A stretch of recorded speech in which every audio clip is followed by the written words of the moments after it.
Hey everyone, it's Jack from Cultaholic, and I am very excited because, of course, it's time to talk about the Royal Rumble. 2 Royal Rumble matches to talk about, one for the men's division, one for the women's, and a host of other huge bouts as well. Rollins versus Reigns, Lesnar versus Lashley, and Becky Lynch versus Doudrop. Let's go! So much exciting stuff to cover, so let's get right into it. I'm Jack from Cultaholic, and this is what happened at the 2022 Royal Rumble.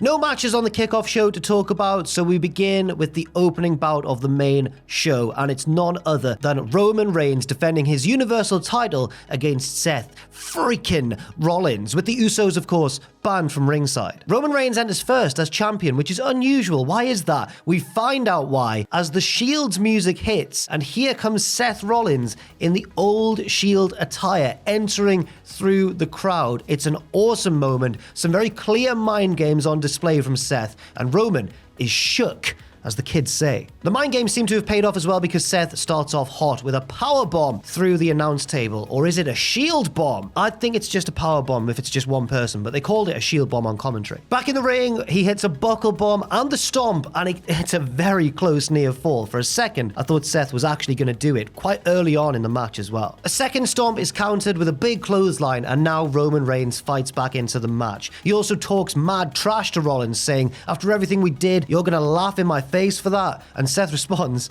by laughing in his face, yes. They head to the outside, and Roman looks like he's setting up for the drive-by, but instead he just hits a spear, his finisher. Why not? Back in the ring, he goes for a second spear, but Rollins leaps in the air and counters it into a pedigree. That's the same counter he used on Reigns at Money in the Bank 2016. 6 years ago, man. Well, 5.5, but that's really sad, isn't it? Rollins goes for the stomp again, but Roman counters into what looks like a rock bottom attempt, but Seth manages to get out of the way. Roman hits another spear, and now he's looking to finish Seth off once and for all, but Seth, lying in pain, offers him a sarcastic fist bump. These continued Shield-based mind games infuriate Roman once again. He looks very angry and slaps on the guillotine. Seth crawls painfully and slowly towards the ropes, but just before he reaches the bottom rope, he fades and it looks like he's out. Charles Robertson checks his hand and lifts it in the air and then drops the hand, and it looks like he drops Seth's hand onto the bottom rope, helping him out. I think the point is meant to be that Seth gained a burst of energy from nowhere and managed to get the bottom rope. But yeah,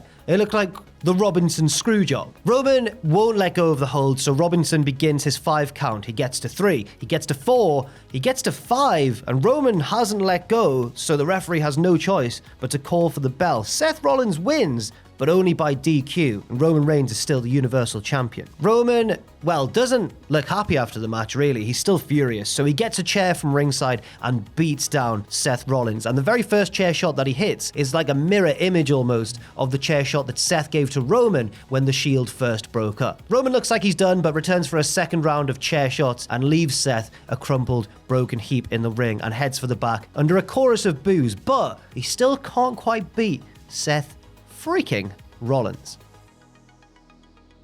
Next up, no messing around, it's time straight away for the Women's Royal Rumble, and entrant number 1 is Sasha Banks. Entrant number 2 is a surprise. It's Melina, an emotional Melina as well. It's a really cool moment for her until Sasha eliminates her in literally seconds. Oh my god. That is a shame for Melina. Number 3 is Tamina, who doesn't get eliminated straight away. So Sasha isn't doing like a Brock Lesnar kind of thing here. Number 4 is Kelly, but she doesn't last very long until Sasha Banks, the legend killer, eliminates her as well. Number 5 is Aaliyah. Number 6 is Liv Morgan. And number 7 is Queen Zelina, who shockingly eliminates Sasha, kicking her off the apron. I honestly thought Sasha was going to be the Iron Woman of this match, especially when she was revealed as number 1. So this was a bit of a baffling decision in my opinion. Number 8, one of the favorites of the match, Bianca Belair. Number 9 is Dana Brooke, with Reggie, of course. And number 10 is another returning legend in the form of Michelle McCool. Michelle almost eliminates Dana, but Reggie catches her on the outside. What a great guy.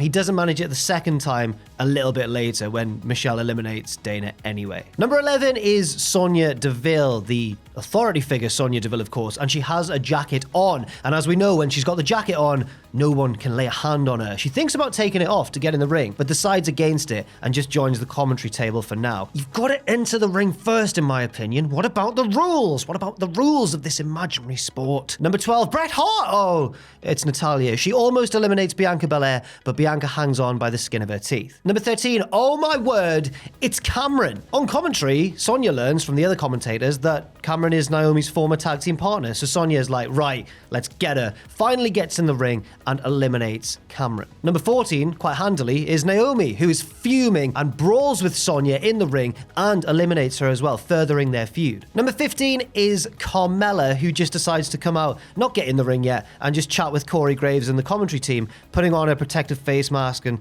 getting all ready and everything. Number 16 is Rhea Ripley, another favorite, you might say, who throws Carmella in, but Carmella teams up with Zelina Vega to beat her down. But Rhea fights back because she's bigger than them and better, and eliminates both women's tag team champions by herself. Number 17 is the SmackDown Women's Champion, Charlotte Flair, and she starts to eliminate people, then tries to throw Naomi out, who catches herself, like she has done in previous Rumbles, with her feet under the bottom rope, but not this time, because Sonya Deville's still hanging around and pulls her to the outside. Boo! Number 18, another surprise, it's Ivory, right to censor version, yes! She cuts a heelish promo on all of these little girls when she wants to face real women and see real women in this ring, but all she sees is little girls. Rhea Ripley scoops her up mid-promo and pushes her off the apron, and Ivory still keeps cutting the promo through all of this until the point where she's been eliminated. She's on the floor on the outside just screaming, "How dare you!" Ivory's still great. Number 19, Brie Bella, come on. Number 20, even more exciting, it's Mickie James, and the questions have been answered. She was billed as the Impact Women's Champion, she had the belt itself, the physical title, and she had her Impact theme too. Number 21, the beautiful Alicia Fox. She runs down to the ring and does her Alicia Fox thing. Number 22, Nikki ASH, and obviously Rhea Ripley is feuding with her. She's ready for her, but Nikki comes from behind through the crowd and almost eliminates Rhea, but doesn't quite manage it. Number 23 is Summer Rae, who goes straight for her old rival Natalya and doesn't last very long. Number 24, Nikki Bella this time, who immediately teams up with Brie and Alicia Fox as well, but then Nikki decides to shove Alicia Fox out of the ring. That's sad, she's your old friend. Brie isn't very happy about this either. Number 25, Sarah Logan. Genuinely surprised at this one, for sure. She has a reunion with old Riot Squad teammate Liv Morgan, but the Bellas eliminate them both and call them losers from inside the ring. Number 26, biggest pop so far for Lita. Even though we all knew she was going to be in the match, she still gets a massive reception, but then is decidedly less popular when she eliminates Mickie James shortly afterwards. She has a stare down with Charlotte as well, with the WrestleMania sign looming poignantly in the background. Then we get number 27, Mighty Molly, not Molly Holly, Mighty Molly, who is immediately jumped by fellow superhero Nikki ASH, or almost superhero, I guess. Nikki eliminates her. That is a shame. Number 28, Ronda Rousey, who just comes in like a house on fire and starts to get eliminations. Nikki Bella is on the apron at one stage. Ronda moves out the way and Brie nearly charges into Nikki but stops herself short and then deliberately eliminates her sister anyway. Very questionable tactics from Brie, because Ronda obviously chucks her out pretty quickly. Number 29 is Shotzi, and number 30 is Shayna Baszler, who of course teams up with her fellow horsewoman of MMA, Ronda Rousey. During this period of the match, I noticed as well that Ronda eliminates Natalya twice for some reason. Like, Natalya gets knocked to the outside, having gone over the top rope and balanced on the apron. Then she gets back in and Ronda throws her out properly. And I'm like, what? Why? Okay. Meanwhile, Charlotte big boots Lita out to big boos, of course, but this could be a future match, so let's keep an eye on that one. Then Rhea and Ronda are on the apron. Ronda gets shoved into the ring post by Ripley, but doesn't like flop to the outside. She her body collapses forwards instead, and she's balancing through the ring post effectively. While this is going on, Charlotte appears out of nowhere to big boot Rhea out of the match. Charlotte is on fire at this point and also eliminates both Shayna and Bianca in one go, and before we even know it, we're down to the final two, Charlotte Flair and Ronda Rousey. Now, I was expecting an elongated kind of epic showdown, but Ronda pretty much dealt with Charlotte quickly and scooped her out the ring. Ronda Rousey wins the 2022 Royal Rumble. I imagine this is going to set up Ronda versus Charlotte because she's just eliminated the champion at WrestleMania, surely. But Lita's involvement could complicate things slightly. Maybe that'll happen on the road to WrestleMania somewhere. Lots of possibilities, lots of ways to go with this, but yeah, this was pretty exciting from top to bottom. I'm sad that a lot of the veterans didn't get more of a moment. A lot of them came in and were eliminated straight away, but on the whole, I found it pretty enjoyable. Next, we have the Raw Women's Championship match with the champion Becky Lynch, or Big Time Bex, defending against Doudrop. Now, this is a pretty bad-tempered match with lots of trash talk from both women, especially the champion. We get quite a long sleeper hold sequence, which Doudrop eventually gets out of. Becky gets the disarmor locked in. Doudrop survives, so Becky transitions into an armbar, but Doudrop holds on again. Doudrop goes for a Vader bomb, but Becky gets the knees up, heads up top herself, and hits the Molly go round for a near fall. Very nice. There's another near fall from a top rope leg drop with Doudrop draped over the top rope, but that doesn't work either, so Becky goes for the manhandle slam. It doesn't work and hasn't yet in this feud. Doudrop hits her kind of Michinoku driver move. I'm not quite certain what it's called at the moment. It's a near fall though, a near fall for the challenger. Becky eventually does pick up the victory, however, with an avalanche version really of the manhandle slam from the second rope. Very impressive indeed, and it's enough to retain the Raw Women's Championship.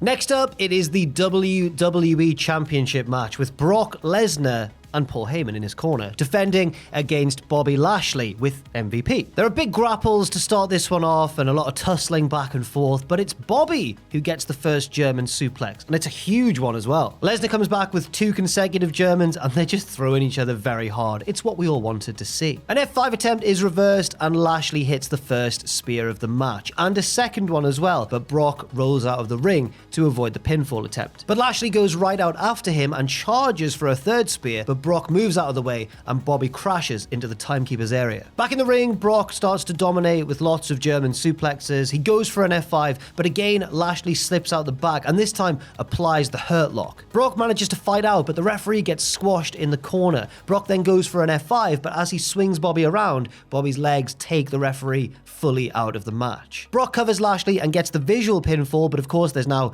no referee, and when he stands up, there is Roman Reigns out of nowhere with a big spear. Paul Heyman at first looks shocked on the outside, but then Roman reaches out his hand and Heyman hands him Brock Lesnar's WWE title, and Roman clocks Lesnar in the face with it. A second referee runs down. Bobby Lashley is recovered by this point. He makes the cover 1, 2, 3. And yes, it wasn't clean, but Bobby Lashley has beaten Brock Lesnar and is once again the WWE champion. Roman walks off. Bobby's delighted, by the way. He's slapping high fives with the fans. He's having a great time. MVP's all jolly. They're really having fun.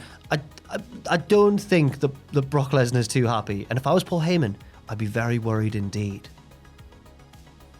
Next, we have the penultimate match of the night, the mixed tag team match between the It couple, Miz and Maryse, and the Grit couple, Edge and Beth Phoenix. There is an immediate tug of war between Beth and Miz over Maryse, who clearly doesn't fancy her chances in a one-on-one contest against Beth Phoenix. She tags out to Miz, Edge tags in as well. Edge is building up a head of steam, but Maryse grabs his hair from the apron and later on gives him a tiny little slap through the ropes as well. Heelish tactics. Edge hits the execution on Miz, but these days it's kind of a transition move, so it just allows Edge to get a hot tag to Beth Phoenix, who starts taking it to Maryse, bouncing her head off the canvas like a French-Canadian basketball. Miz breaks up a pinfall, so Beth starts beating him up as well, but this allows Maryse to come in and hit Beth from behind with the loaded purse. Beth, though, kicks out at 2. Miz and Edge get back in, and Miz goes for a superplex, but Beth comes along and power bombs him, allowing Edge to hit an elbow drop from the top rope, but again, it's only good enough for 2. Maryse then pulls Beth off the apron and slams her into the ring steps. Miz then avoids an Edge spear and distracts the ref while Maryse hits a Hurricane Rana on Edge, and it's looking bad for the good guys. Miz hits the skull-crushing finale, but Edge kicks out, so then Maryse and Miz go for a double skull-crushing finale, but Beth Phoenix is back and takes out Maryse with a spear. Then Beth and Edge hit a double spear to The Miz. Great sell by The Miz on that move, by the way. I mean, look at him. Look how did he get up there? It's so silly. It's time for the finish as Beth and Edge scoop up their opponents and hit a double glam slam. 1, 2, 3. There you go. Beth Phoenix and Edge win the match. It's a nice feel-good moment as they celebrate afterwards, and we see that their family is in the front row as well. So that's lovely. I mean, you know, I feel bad for Monroe Sky. She's sat at home bawling her eyes out. Mum and Dad have just been battered, but swings and roundabouts, I guess.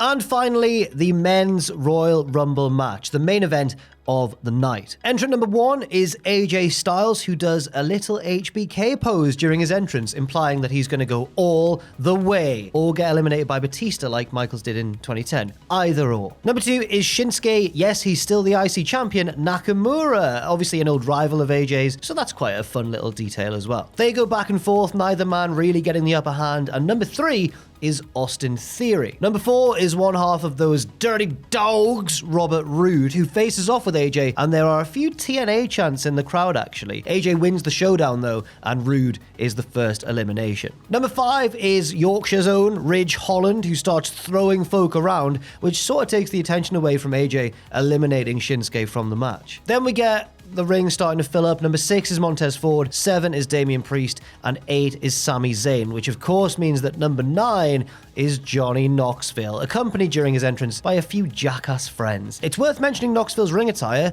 He's dressed like... well, I don't even know. Well, just have a look for yourself. Now, in a move I heavily disagree with, Knoxville actually takes Zayn down and lays in some big right hands. No, I'm not a fan of that. He even points to the WrestleMania sign and has a face-off with AJ Styles and gives him a right forearm to the head. So AJ obviously beats him up. Knoxville is down on the canvas and Montez Ford hits a big frog splash. Knoxville is then lifted to the apron, but Zayn runs in and steals the elimination for himself with a haluva kick. But then as Zayn is gloating over the top rope, AJ sneaks up behind and eliminates him. Number 10 is Angelo Dawkins, the other Street Profit. They're both in the ring at this stage. Number 11 is Omos, who eliminates both of them. Omos then sees his old partner AJ Styles and throws him out, but under the bottom rope. Could this be AJ taking a breather? Could he be going all the way from number 1? Number 12 is Ricochet, and number 13 is Chad Gable, who immediately and wisely tries to unite everybody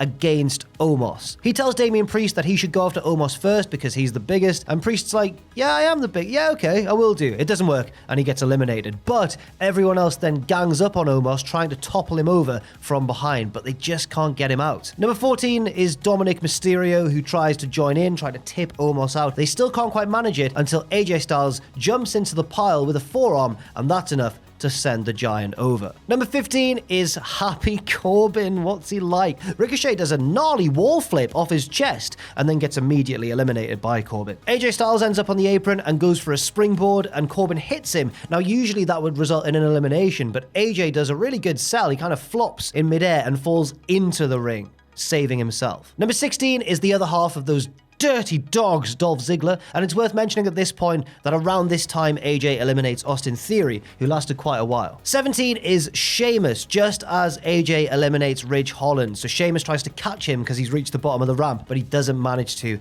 and Ridge is eliminated. Sheamus grabs him and goes, "Don't worry, fella, I'll get him," and he gets in the ring to dish out some vengeance on AJ Styles. Number 18 is Rick Boogs. So Pat McAfee goes wild on commentary and goes even more wild when Boogs decides to one-handed press Gable above his head and then throws him out, and the cameras miss it at first, but we do catch it on a replay at least. Number 19, oh my god, everybody, be careful, hold on to your sides, because it's Madcap Moss. Moss teams up with Corbin for a while, and then Madcap Moss eliminates AJ Styles. This really threw me. I was not expecting that at all. First of all, because I thought AJ was destined for the Final Four, but also Madcap Moss eliminating AJ Styles. Clearly they've got something big in mind in the future for Moss, maybe some sort of push as we head towards WrestleMania. Number 20 is Riddle, and then number 21 is Drew McIntyre, returning from injury. Now, the storyline reason for Drew's absence is that he was beaten up backstage by Corbin and Moss, so he heads straight for them and eliminates them both. But that's not all, because he is super angry and gets out of the ring, under the ropes, don't worry, and starts to beat them up with the ring steps as well, and like a host of referees are going, "No, Drew, stop." Then Kevin Owens comes out out. He's number 22,